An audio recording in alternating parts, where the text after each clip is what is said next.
Hello, and welcome to Warcraft Tavern. I'm Luxra, and this is everything you need to know about Phase 1 of Season of Discovery. There are currently 4 content phases planned for Season of Discovery.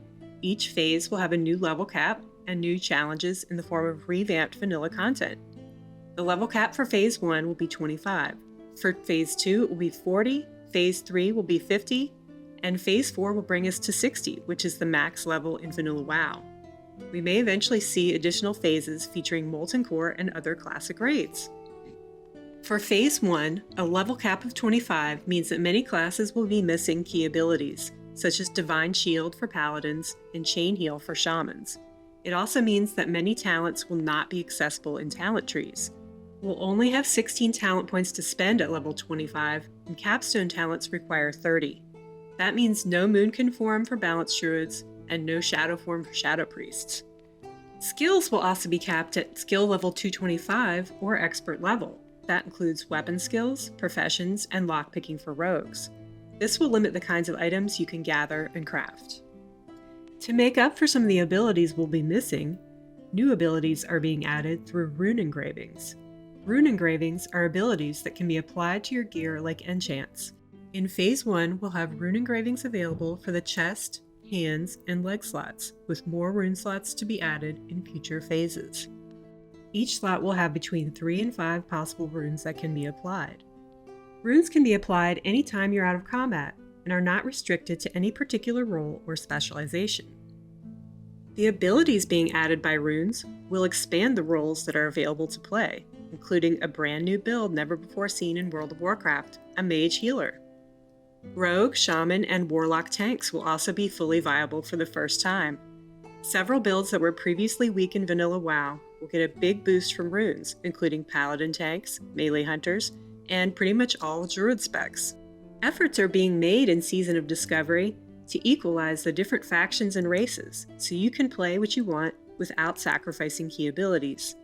Through the new Rune Engravings, Horde will gain access to Blessing of Kings through Hunters, and Alliance will get Windfury Totem through Druids. In addition, Priests will be able to access all Priest racial abilities, Fear Wards for everyone. There are also plans to compensate for racial differences in weapon skills through new gear items. Getting around at level 25 will be a matter of running around on foot, since mounts won't be accessible until level 40. The exception is a special mount you'll be able to earn through Ashenvale PvP, which can only be used in that zone. Mages won't be able to make portals for other players until level 40, although they will be able to teleport themselves. Warlocks will be able to summon people, although doing so requires farming soul shards and having 2 other characters to click on the portal. Since you'll be hoofing it all across Azeroth in this phase with no mounts and no portals, class abilities that help you get around faster will be at a premium. The Shaman's Ghost Wolf and Rogue Sprint will no doubt see a lot of use. Even abilities like Slowfall can be useful for getting across the map more efficiently. As well as getting around, managing your inventory will also be a bit harder. The biggest bag available will have 12 slots, and it requires Mageweave Cloth, which is going to be tough to get since it mainly drops from enemies above level 40. Most players will probably be stuck with small silk packs for Phase 1. Tradable backpacks will be in the game, but they also only drop from higher level mobs, so don't expect to see too many of those. Since you won't be able to level past 25, you'll be spending a lot of time in lower level zones, completing quests, farming materials, and hunting for rune engravings.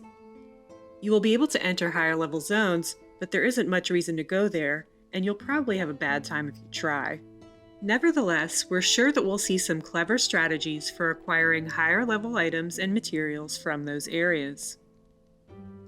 Here's a look at all the zones you'll be able to find quests in at level 25. Some zones will be harder to reach, or have very few quests for you depending on your faction.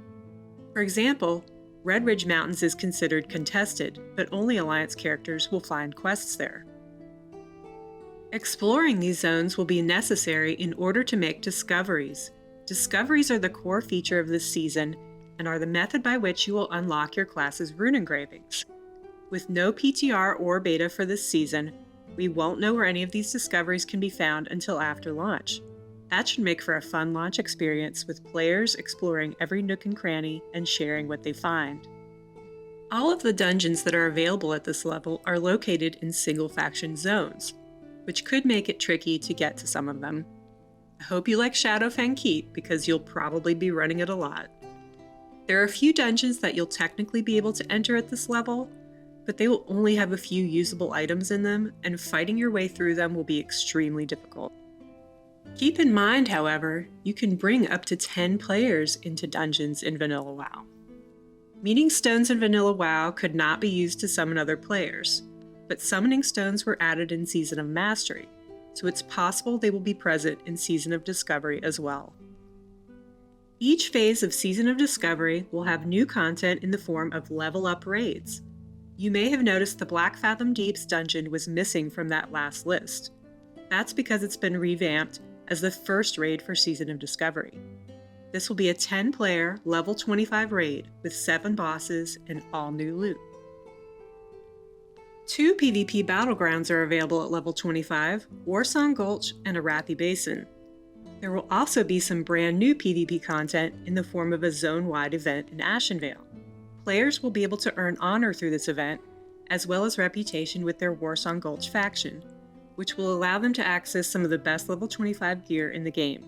This event will also unlock the only mount that is available in Phase 1, which will increase your movement speed by 50% and will only be usable in the Ashenvale zone. Beyond Phase 1, Blizzard has hinted at some of the content they have planned for future phases. At BlizzCon, they teased a few more revamped vanilla dungeons that could become raids. They will also be adding new world PvP events in each phase. Dual talent specialization has also been mentioned as a possibility for the future. That's it for our Phase 1 overview. Be sure to set your Hearthstone to Warcraft Tavern for all of your World of Warcraft news and guides. We have several resources available for Season of Discovery, including class guides and profession guides, as well as a Season of Discovery talent calculator. Thanks for tuning in. Season of Discovery launches November 30th. We'll see you in Azeroth.